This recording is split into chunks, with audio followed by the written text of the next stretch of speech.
If you are just a Christian that studies the Bible from the New Testament on, and you don't take the time to do those deep dives in the Old Testament, you are completely missing out.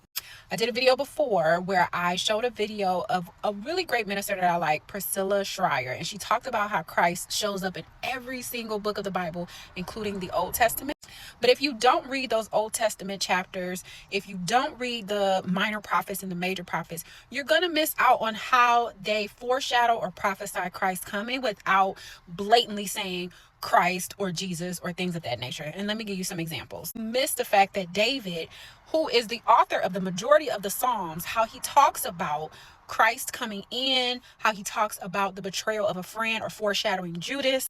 You're going to miss David talking about the crucifixion and about the casting of the lots of Christ's clothes. You're also going to miss him talking about Christ's resurrection.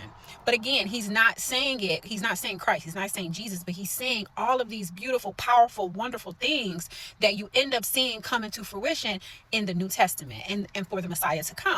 You're also going to miss Micah, a minor prophet, telling us the exact birthplace of the Messiah to come, which we know to be Bethlehem, which is small, which is considered not as popular of a place, yet our Messiah comes from such humble and small beginnings, right? You're also going to miss Zechariah talking about how the Messiah to come would be betrayed for 30 pieces of silver, how he would be pierced, and how he would be coming in on a donkey.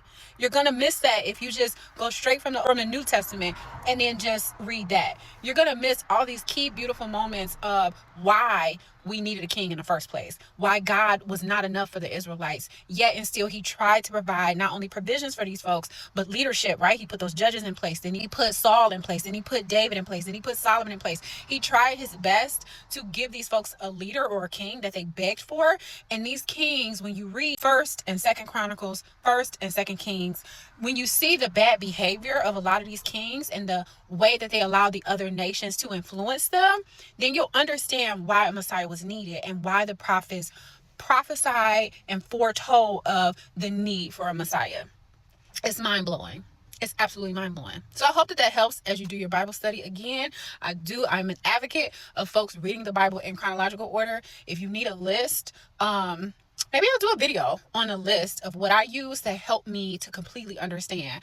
I know that the Old Testament can be tedious to get through, especially when they're talking about locations and they're counting up everybody. They're talking about lineages. They're talking about land being dispersed amongst the tribes. Then they're talking about certain wars. And then this batch of kings is the kings of Israel versus Judah. Is just take your time combing through it, take notes, do everything that you need to do so that you understand that the reason